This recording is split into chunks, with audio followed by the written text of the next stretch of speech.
बिस्मिल्लाहिर्रहमानिर्रहीम। अस्सलामुअलैकुम। मैं हूँ खाना मानसा शहजादी। गौहर पब्लिशर्स में खुशामदीद। हमारा स्लोगन है redefining the geography of education through digital resources for conceptual learning. Dear teachers and students, हम Gauhar skill up series Urdu class 4 पढ़ रहे हैं और हमारा चैप्टर है चैप्टर नंबर 3, मौलम-ए आज़म।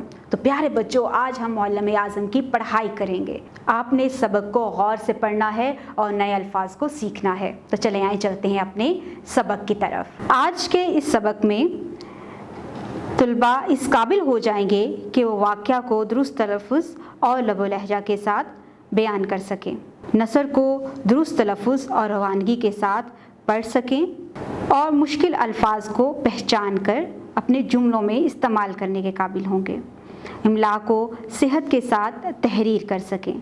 तो चले आए चलते हैं अपने सबक की तरफ। पिछले दिनों स्कूल में सीरत नबी सल्लल्लाहु अलैहि वसल्लम के उन्वान से एक तकरीरी मुकाबले का एहतमाम किया गया।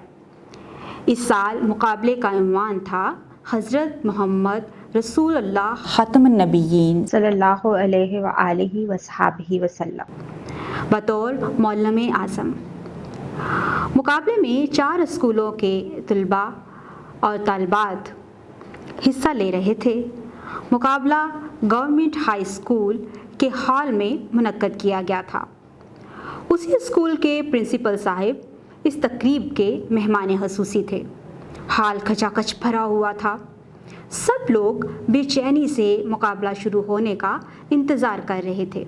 आखिर स्टेज से ऐलान हुआ कि तकरीब का बाकायदा आगाज़ हुआ चाहता है। सबसे पहले तिलावत कुरान मजीद हुई और इसके बाद नात पेश की गई। नात के अशार कुछ यूँ थे: वो हक़ की बातें बताने वाले, वो सीधा रास्ता दिखाने वाले, वो रहबर, वो रहनुमा हमारे नबी सल्लल्लाहु अलैहि वसल्लम, हमारे नबी सल्लल्लाहु अलैहि वसल्लम हमारे। सब लोगों ने ज़िशान अहमद को खूबसूरत आवाज़ में नात पेश करने पर दाद दी। तकरीरी मुकाबले के पहले मुकर्रर जमात चहारम के तालिब इल्म तबस्सुम अली थे। तबस्सुम ने हज़रत मोहम्मद रसूलुल्लाह ख़ातमुन नबिय्यीन सल्लल्लाहु अलैहि वसल्लम के इस फरमान से अपनी तकरीर का आगाज़ किया: इन्नमा बुइस्तु मुअल्लिमा, यानी मैं मुअल्लिम बनाकर भेजा गया हूँ। उन्होंने सीरत रसूलुल्लाह सल्लल्लाहु अलैहि वसल्लम के मुख्तलिफ वाक़यात से हुज़ूर अकरम सल्लल्लाहु अलैहि वसल्लम के बतौर उस्ताद होने को बयान किया। उनका कहना था कि एक अच्छे और कामयाब उस्ताद के लिए ज़रूरी है कि वो दूसरों को कोई बात समझाने से पहले खुद इस पर अमल करे। हुज़ूर सल्लल्लाहु अलैहि वसल्लम की सारी ज़िंदगी में हमें ऐसा ही नज़र आता है। आप सल्लल्लाहु अलैहि वसल्लम ने जो भी काम औरों को सिखाना चाहा, पहले खुद किया। तो अच्छा बच्चों, ज़रा मुझे ये बताओ, अच्छा मौल्लम दूसरों को कोई बात समझाने से पहले क्या करता है? ज़बरदस्त, वो सबसे पहले खुद अमल करता है। हरीम फ़ातिमा ने अपनी तकरीर में मौल्लम के मनसब की वजाहत की। उनका कहना था कि मौल्लम का काम महज मालूमात देना नहीं, बल्कि अपने तालिब इल्मों के किरदार और अखलाक की तामीर करना है। हरीम फ़ातिमा ने कुरान मजीद की इस आयत का हवाला दिया जिसमें आप सल्लल्लाहु अलैहि वसल्लम के आला अखलाक के मनसब पर फाइज होने के बारे में बताया गया है। तर्जमा: बेशक आप सल्लल्लाहु अलैहि वसल्लम खल्क़े अज़ीम के मर्तबा पर फाइज हैं। सूरत अल कलम। हरीम ने कहा, इंसानी माशरे में अमन, सुकून और तरक्की और खुशहाली के लिए ये ज़रूरी है कि लोगों को आला अखलाक की तालीम दी जाए। उनकी किरदार साजी इस तरह की जाए कि हर कोई दूसरों की इज़्ज़त करे। दिलपज़ीर अहमद ने اپنی تقریر میں انسانوں کی پیدائش کے مقصد کو موضوع بنایا۔ اس کا کہنا تھا کہ انسان کی تخلیق کا مقصد اللہ تعالیٰ کی عبادت بتایا گیا ہے۔ یہ مقصد کیسے حاصل ہو سکتا ہے؟ اس کے لیے ہمیں نبی پاک صلی اللہ علیہ وآلہ وسلم کی زندگی سے رہنمائی لینی پڑتی ہے۔ اس کا کہنا تھا کہ انسان کے اس بنیادی مقصد کو اس وقت تک نہیں سمجھا جا سکتا جب تک معلم اعظم حضرت محمد رسول اللہ خاتم النبیین صلی اللہ علیہ وآلہ وصحبہ وسلم کی سیرت کا مطالعہ نہ کیا جائے۔ ہم ہادی اسلام صلی اللہ علیہ وآلہ وصحبہ وسلم کی زندگی کو سامنے رکھ کر ہی آگے بڑھ سکتے ہیں۔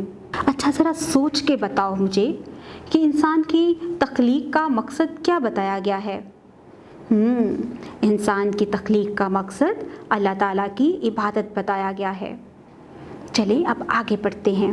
لبنہ احمد نے معلم کے وسیع ترین مفہوم پر روشنی ڈالی اور بتایا کہ معلم اپنے طالب علموں کی روحانی، ذہنی، جسمانی، معاشرتی اور اخلاقی نشو و نما اور تربیت کا فریضہ انجام دیتا ہے۔ وہ انسان کو اپنی زندگی کے مقصد سے آگاہ کرتا ہے، اسے اپنے خالق کے قریب تر ہونے کا درس دیتا ہے اور معاشرے میں تمام لوگوں کے حقوق ادا کرتے ہوئے ایک پرسکون زندگی گزارنے کا اہل بناتا ہے۔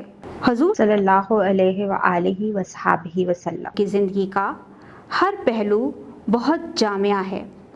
یہ آپ صلی اللہ علیہ وآلہ وصحبہ وسلم کی تربیت کا نتیجہ تھا کہ چند برسوں میں مسلمان دنیا کی سپر پاور بن گئے۔ تقریب کے اختتام پر مہمان خصوصی نے تمام مقررین کو سراہا، ان کی حوصلہ افزائی کی اور ان میں انعامات تقسیم کیے۔ ان کا کہنا تھا کہ آج بھی معلمی ایک مقدس پیشہ ہے۔ ہمارے اساتذہ نبی پاک صلی اللہ علیہ وآلہ وصحبہ وسلم کی زندگی سے روشنی لے کر اپنے طالب علموں کی سچی بھلائی اور خیر خواہی کو سامنے رکھتے ہوئے ان کی شخصیت کو ہر پہلو سے نکھاریں تاکہ ہم پاکستان کو ایک پرامن اور ترقی یافتہ ملک بنا سکیں۔ تو دیکھا بچوں، آج ہم نے یہ سبق پڑھا ہے، اس میں کچھ خاص الفاظ بھی ہیں، ہم ایک مرتبہ ان کو بھی پڑھ لیتے ہیں۔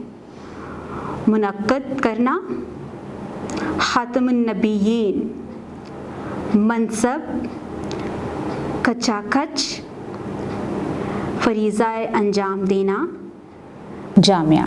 ویری گڈ، اس کو 2 سے 3 مرتبہ پڑھو۔ یہ وہ الفاظ ہیں جو ہم نے اس سبق میں بار بار پڑھے ہیں۔